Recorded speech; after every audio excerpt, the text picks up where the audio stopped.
welcome to story time. This is Stranded entries 2 and 3. If you would like to listen to entry number 1, if you missed it, I'll leave a link in the description. Get right going. Entry number 2. I remembered when I awoke with the morning sun shining on my face that I had forgotten to give any information about who I am on last night's recording. I am Scott Orson Blank. With the last name Blank, I got my fair share of ribbing in school. And then when the kids found out what my middle name and what my initials were, all hell broke loose. I made it through though. Now, or maybe was, depending on how this all turns out, I'm a photographer and videographer. I've had many layouts in National Geographic and Life magazines, as well as many other smaller publications and books. A few of my videos have been used, but I'm better known for the photos. My good friend Jack Matthews was leading this expedition and asked me to come along to help document the trip with photos and videos. The rest of the crew I did not know prior to this trip, so forgive me if I get any of their names wrong. The captain of the ship was Frank Johnson, with Gary Meacham as navigator, and Dom Suarez or Sanchez, something like that. He was the cook. Stu Friedman, the general handyman and janitor. Jimmy Wendleton, well, I'm not really sure what Jimmy was supposed to do, but he was always around. There was the computer guy that dealt with the ship's mainframe and storing all the digital documentation and keeping all the system stuff operating correctly. I don't think I was ever told what his real name was, but everyone called him Link. For all I know, that was his real name. Anyway, they are all dead now.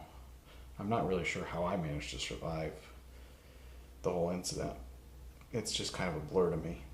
Luckily, I managed to get into my emergency suit because it has a plethora of useful things in the different pockets, like this digital audio recorder I'm talking to right now. A lighter, which I used to get my fire going today. So now if anyone comes looking for me at night, maybe they'll find me easier. I also dug a small hole in the sand and covered it with logs and then branches and leaves to make myself a temporary shelter with the fire just outside. Maybe the nights will be a little warmer now. I don't know if anyone will ever find me, but I'm going to keep placing these entries into this recorder periodically. At least it's something to do when the sun goes down. Entry number 3. Today I ventured out a little further in my exploration. I found a small stream of fresh water. I tested it with the water test kit from the emergency suit. It's good clean water that's safe to drink. It's a good thing because my supply of water from the emergency suit was running low. Also, my dehydrated food is almost out, so I'll have to try to find some edible plants or something tomorrow. I followed the stream for a little way into the woods, but the undergrowth became too thick. On my way back to camp, I saw a very unique creature. It looked like an iguana, but it had 6 legs instead of the usual 4. Also, it was bright purple. A very peculiar creature indeed. It scampered off into the forest as I approached it.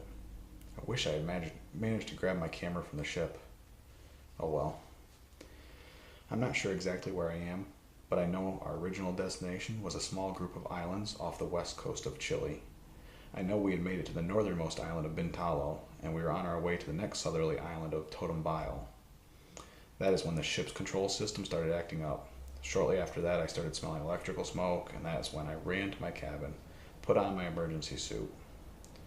We had just left Bintalo Island, and that would have been able to still see it from the ship, so I believe that's where I am. However, I know that there is some other small unnamed islands in the area, and that it's very possible that I'm on one of those. I was knocked unconscious during the crash, and awoke drifting on top of a piece of the ship. I think I was only out for a short period of time, because I could still smell the electrical smoke in the air and see other pieces drifting about in the distance that were still on fire. After a couple hours, I noticed this island and kicked towards it. I made it to the beach a few hours after the sun went down. Luckily, there was a full moon to see by. Okay, that is enough for tonight. I'm pretty tired, and I need my energy to hunt for food tomorrow. Let me know what you think. Thanks for watching.